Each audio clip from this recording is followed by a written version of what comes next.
Hello and welcome to Mahamaya selection. और आप हमारे साथ जुड़ चुके हैं मैथ्स की क्लास में। और आज हम सॉल्व कर रहे हैं एसबीआई क्लर्क 2021 के लिए मैथ्स प्रीवियस ईयर।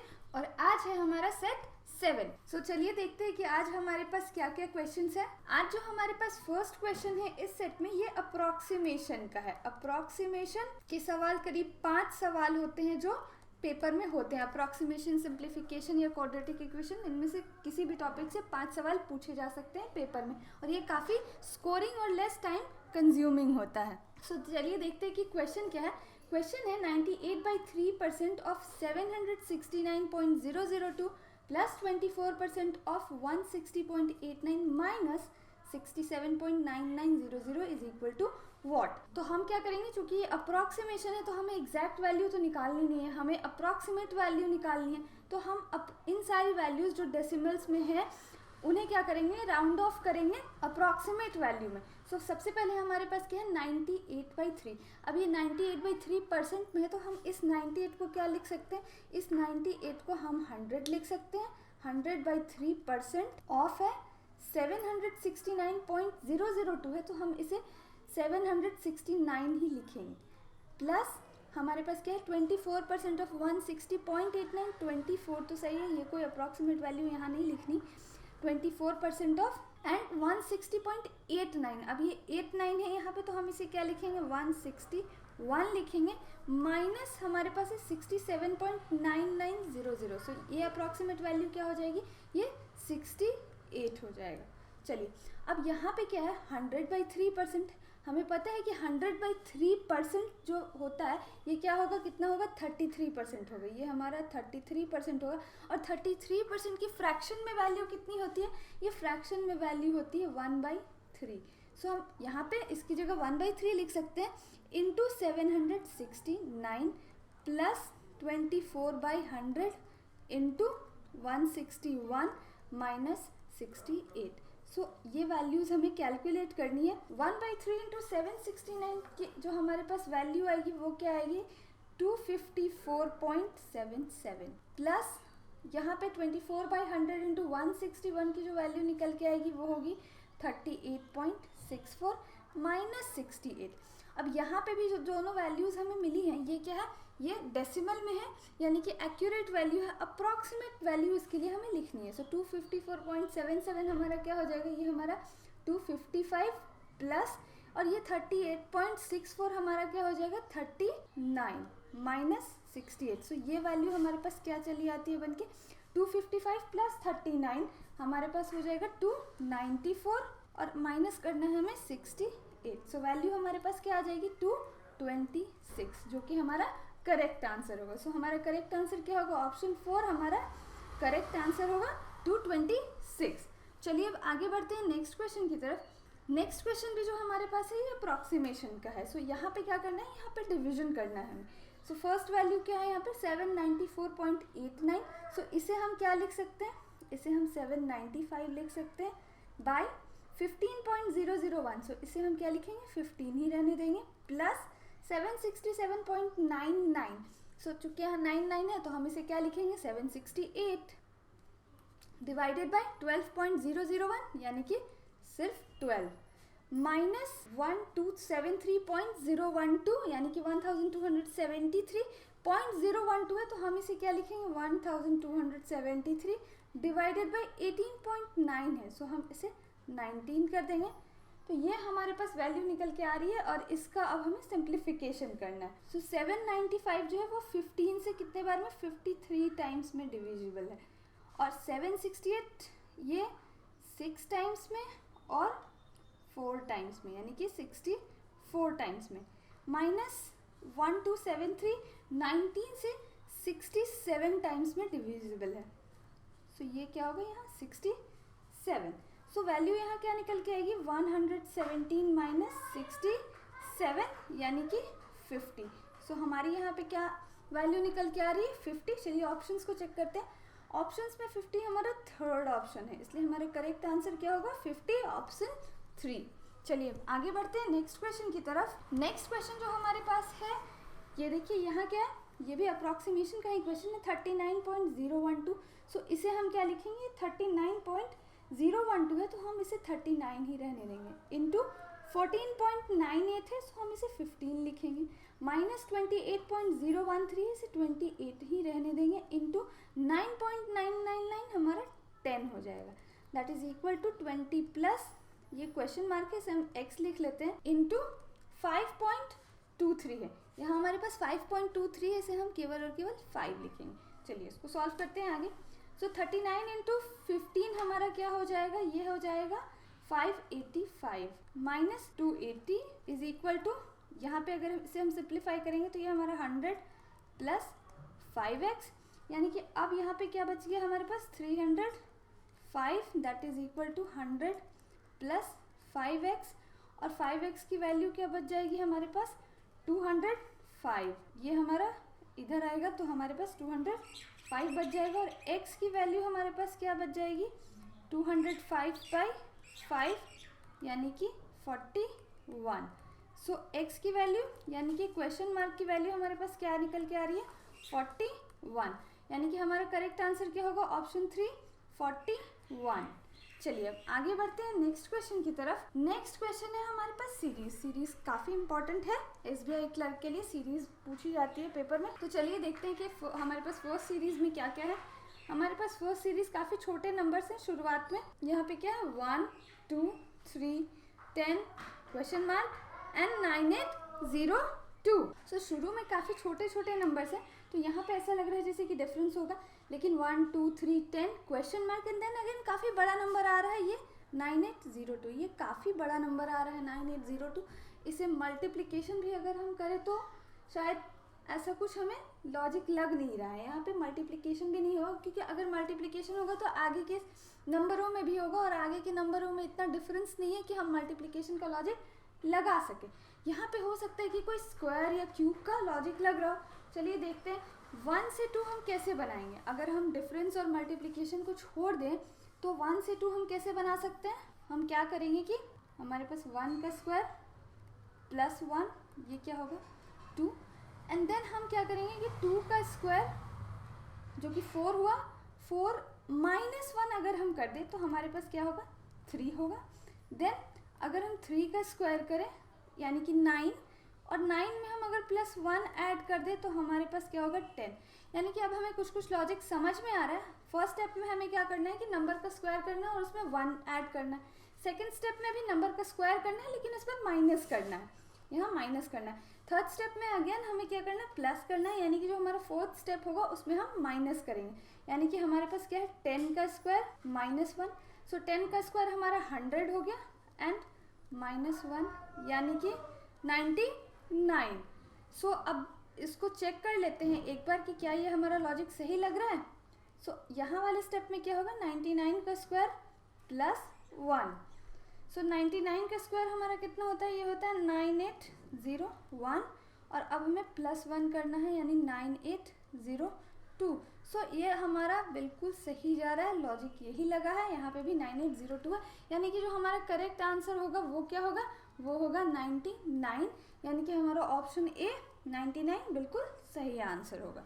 चलिए अब आगे बढ़ते हैं नेक्स्ट क्वेश्चन की तरफ। नेक्स्ट क्वेश्चन भी हमारे पास सीरीज़ का है, लेकिन ये क्या है रॉन्ग नंबर सीरीज़ है। हमारे पास जो 2 क्वेश्चन थे वो मिसिंग सीरीज़ थी, ये हमारे पास जो है ये रॉन्ग नंबर सीरीज़ है।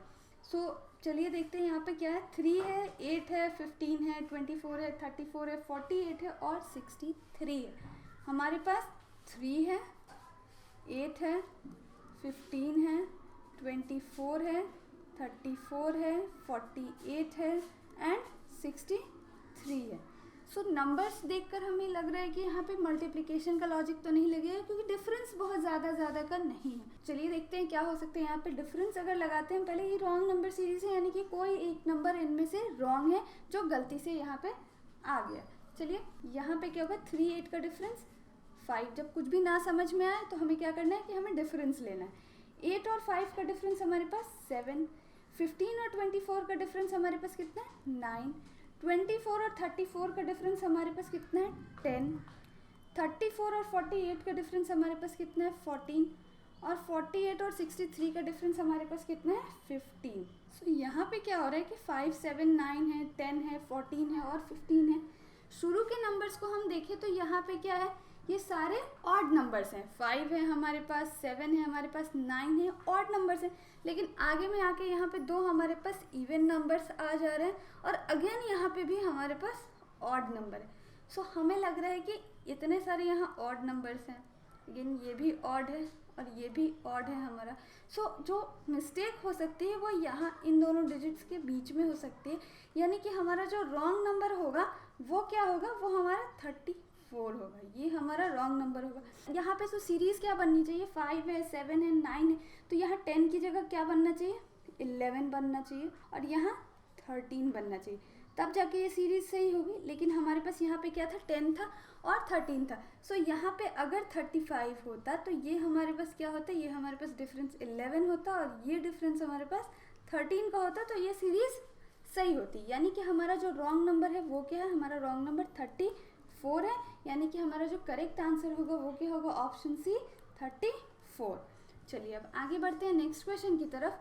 नेक्स्ट क्वेश्चन पे हमारे पास जो है ये भी रॉन्ग नंबर सीरीज ही है। चलिए देखते हैं इसमें क्या है। यहाँ पे हमारे पास डिजिट्स हैं 8, 27, 125, 343 और 1381। ये सारे जो नंबर्स हैं 8, 27, 125, 343 एंड 1381, ये सारे डिजिट्स हैं हमारे पास। अब अगर किसी को भी नंबर्स के जो बेसिक 1 से लेके 50 तक के नंबर्स हैं उनके क्यूब्स के बारे में पता हो तो वो कोई भी नंबर देख के पहचान लेगा कि यहाँ पे क्यूब का लॉजिक चल रहा है, क्योंकि 8 क्या है हमारा 2 का क्यूब, 7 क्या है हमारा 3 का क्यूब, ये क्या है 5 का क्यूब और ये हमारा क्या है, ये है हमारा 7 का क्यूब और ये यहाँ पे हमारा 1381 है, ये हमारा किसी का क्यूब नहीं बन रहा है। सो यहाँ पे लॉजिक क्या लग रहा है कि ये 2 का क्यूब है, 3 का क्यूब है, फिर हमारे पास 5 का क्यूब है एंड देन 7 का क्यूब है। ये सारे क्या है, प्राइम नंबर्स हैं, ये प्राइम नंबर्स हैं और इनका क्यूब चल रहा है। सो यहाँ पे जो आने वाला डिजिट होगा वो क्या होगा, यहाँ पे आने वाला जो डिजिट होगा ना वो 11 का क्यूब होगा। 7 के बाद 9 का क्यूब नहीं हो सकता क्योंकि 9 हमारा प्राइम नंबर नहीं है। यहाँ पे जो आने वाला नंबर होगा वो 11 का क्यूब होगा और 11 का क्यूब कितना होता है, 1331 होता है, ना कि 1381। सो ये हमारा जो डिजिट है, नंबर है, ये रॉन्ग है, इसलिए हमारा करेक्ट आंसर क्या होगा, हमारा करेक्ट आंसर ऑप्शन डी 1381 होगा। चलिए अब आगे बढ़ते हैं नेक्स्ट क्वेश्चन की तरफ। अब हम पहुंच चुके हैं अरिथमेटिक सेक्शन में। हमारे जो जितने भी क्वेश्चंस अब होंगे अरिथमेटिक सेक्शन के होंगे। क्वेश्चन है हमारे पास जो फर्स्ट क्वेश्चन अरिथमेटिक सेक्शन में है ये टाइम एंड वर्क का है। क्वेश्चन है 3 persons A, B and C complete a piece of work in 6 days for which they are paid a sum of। 3 व्यक्ति हैं A, B, C, वो किसी काम को मिलकर 6 दिन में पूरा करते हैं और उस काम को पूरा करने के लिए उनको 480 रुपये, यानी कि तीनों को ही मिलाकर A, B, C तीनों को मिलाकर कितने पैसे मिलते हैं, 480 रुपये। If the efficiency of A, B and C are in the ratio 4:5:7 find the daily income of B। अगर A, B, C की एफिशिएंसी की रेशियो 4:5:7 है, यानी कि उनकी कार्य क्षमता की कार्यकुशलता का जो रेशियो है वो 4:5:7 है, तो B की डेली इनकम कितनी है ये हमसे पूछा गया है। सो यहाँ पे ये क्वेश्चन में बहुत ज़्यादा कैलकुलेशन की भी ज़रूरत नहीं है। हमें पता है कि एफिशिएंसी जो होती है, हमारी एफिशिएंसी ये क्या होती है, ये डायरेक्टली प्रोपोर्शनल होती है वेज के, यानी कि आपको कितना, आप जितना काम करेंगे उतना ज़्यादा पैसा मिलेगा। सो ये क्या है, एफिशिएंसी हमारी जो होती है वो वेज के डायरेक्टली प्रोपोर्शनल होती है। सो चलिए मान लेते हैं कि अब चूंकि ये डायरेक्टली प्रोपोर्शनल है तो यहाँ पे क्या है, A, B और C, इनका एफिशिएंसी का रेशियो है 4, 5 और 7। मान लेते हैं कि इनको जो वेजेस मिले हैं वो चूँकि ये प्रोपोर्शनल है, efficiency is proportional to wage, तो इनके जो वेजेस हैं वो किस रेशियो में होंगे, इनके जो वेजेस है वो 4x, 5x और 7x में होंगे। और इसका सम हमें कितना दिया हुआ है, इसका सम, इन तीनों की वेजेस का सम हमें 480 दिया हुआ है। सो ये हमारे पास कितना हो गया, 4 + 5 + 7 हमारे पास 16x है। और हमें निकालना क्या है, हमें B की इनकम निकालनी है, B की इनकम 5x। सो हमारे पास क्या होगा, 5x/16x × 48, सो 480। सो हमारे पास ये क्या आएगा, कैलकुलेट होके ये x से x कैंसिल, ये से 16 से हमारे पास ये 3 टाइम्स में यानी कि 30। सो हमारे पास ये कितना आएगा, ये आएगा 150।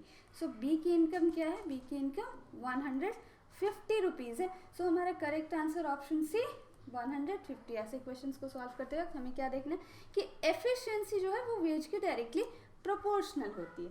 चलिए अब आगे बढ़ते हैं नेक्स्ट क्वेश्चन की तरफ। नेक्स्ट क्वेश्चन जो हमारे पास है ये परसेंटेज का क्वेश्चन है।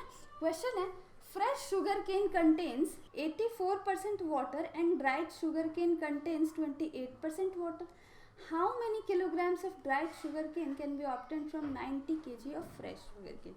जो हमारा फ्रेश शुगर केन होता है यानी कि ताज़ा गन्ना होता है उसमें 84% पानी होता है और सूखे हुए गन्ने में 28% पानी होता है। तो हमें ये बताना है कि कितने किलोग्राम ड्राइड शुगर केन यानी कि कितने किलोग्राम सूखे शुगर केन की हमें ज़रूरत है। 90 kg ऑफ फ्रेश, कितने किलोग्राम ड्राइड शुगर केन को प्राप्त किया जा सकता है 90 kg of fresh sugar cane से, ये हमें बताना है। तो चलिए इसको सॉल्व करना शुरू करते हैं। फ्रेश शुगर केन में हमारे पास क्या है, फ्रेश शुगर केन में हमारे पास कितना पानी है 84%, 84% वाटर है। सो पल्प इसमें कितना होगा हमारे पास, पल्प हमारे पास 16% होगा। सो अगर हम 90 kg फ्रेश शुगर केन मिला है तो 90 kg फ्रेश शुगर केन में हमारा पल्प कितना होगा। सो 90 इंटू 16/100। सो ये हमारा क्या होगा 90 kg में हमारा इतना पल्प होगा। ये वो क्वांटिटी है जो ड्राइड शुगर केन फॉर्म करेगी, यही क्या करेगी ड्राइड शुगर केन फॉर्म करेगी। ड्राई शुगर केन में यहाँ पे अगर हम ड्राई शुगर केन को कंसिडर करें तो हमारे पास क्या आएगा, ड्राइड शुगर केन में पल्प कितना होगा हमारे पास, इसमें वाटर कितना है 28% वाटर। सो यहाँ पल्प कितना होगा, यहाँ पल्प हमारे पास होगा 72%। अब ये 72% जो है ये हमारा क्या के इक्वल होगा, ये जो हमारा 72% है यानी कि 72/100 ये किसके इक्वल होगा, ये हमारा इक्वल होगा इसके 90 kg में कितना पल्प है तो 90 इंटू 16/100 और ऐसे हम x की वैल्यू कैलकुलेट कर सकते हैं। सो ये 100 से 100 कैंसिल आउट। सो x की जो वैल्यू हमारी निकल के आएगी वो क्या होगी 90 इंटू 16/72। इसे अगर हम सिंप्लीफाई करते हैं तो हमारे पास क्या आएगा, 4 से ये हमारा 4 टाइम्स में और 4 से ये हमारा 18 टाइम्स में जाएगा और 18 से 90 कितने टाइम्स में 5 टाइम्स में। सो x की वैल्यू क्या निकल के आएगी 20। सो यहाँ पे हमारा आंसर क्या होगा, यहाँ पे हमारा आंसर होगा ऑप्शन ए होगा यानी कि 20 kg of sugar cane dried sugar cane, 90 kilo fresh sugar cane से हम 20 किलो ड्राइड शुगर केन प्राप्त कर सकते हैं। सो हमारा करेक्ट आंसर ऑप्शन ए होगा। चलिए अब आगे बढ़ते हैं नेक्स्ट क्वेश्चन की तरफ। नेक्स्ट क्वेश्चन जो है हमारे पास ये टाइम एंड वर्क का है। क्वेश्चन है Radhe does 70% of some work in 15 days. Radhe जो है वो किसी काम का 70% भाग 15 दिन में करती है। Later, with the Shyam's help, she completes the remaining work in 4 days. In how many days can Shyam alone complete the entire work? हमसे ये पूछा गया है कि राधे जो है वो किसी काम के 70% भाग को 15 दिन में करती है, जो बाकी बचा हुआ काम है वो श्याम की मदद से वो 4 दिन में कंप्लीट करती है। तो हमें ये बताना है कि श्याम इस काम को अकेले कितने दिन में कर सकता है। चलिए इस क्वेश्चन को सॉल्व करते हैं।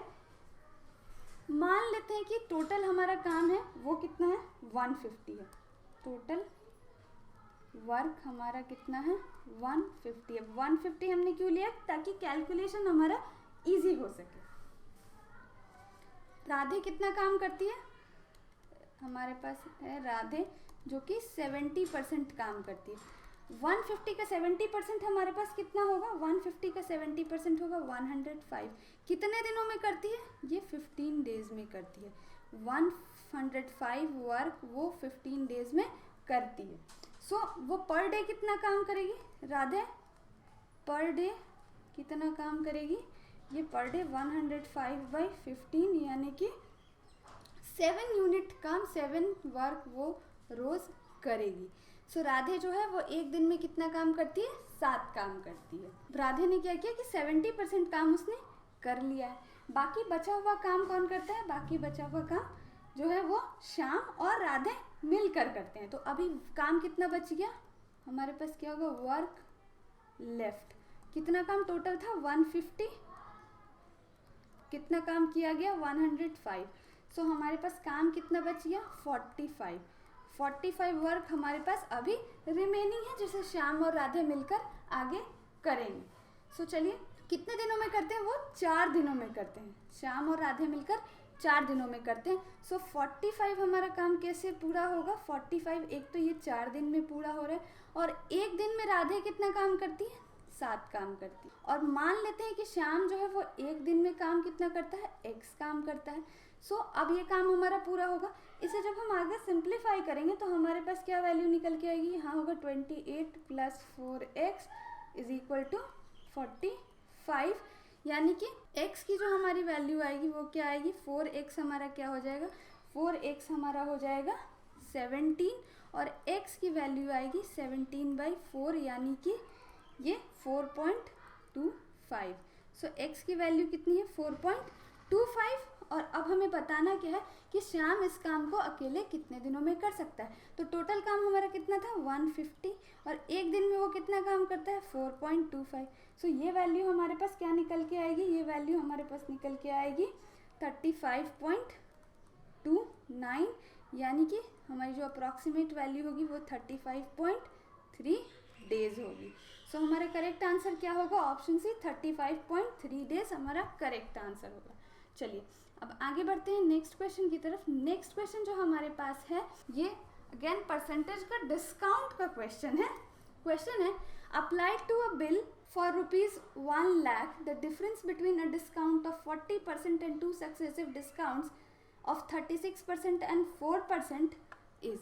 हमारे पास क्वेश्चन है कि 1 लाख रुपए पर अगर हम 40% का डिस्काउंट देते हैं तो, और दूसरे केस में हम 1 लाख पर कितने परसेंट का 2 सक्सेसिव डिस्काउंट देते हैं 36% और 4% का, तो इनका डिफरेंस कितना होगा ये हमें बताना है। तो चलिए पहले केस में हम क्या करेंगे, हमारे पास क्या है फर्स्ट केस में हम क्या कर रहे हैं 40% का डिस्काउंट दे रहे हैं। तो 1 लाख का 40% हमारे पास कितना होगा, 1 लाख का 40% अगर हम ऐसे कैलकुलेट कर लें तो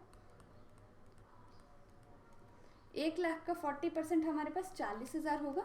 यहाँ से 0 से 0 कैंसल आउट, ये कितना होगा 40,000। सो ये तो हमारी फर्स्ट वैल्यू है जिसे हमें माइनस करना है।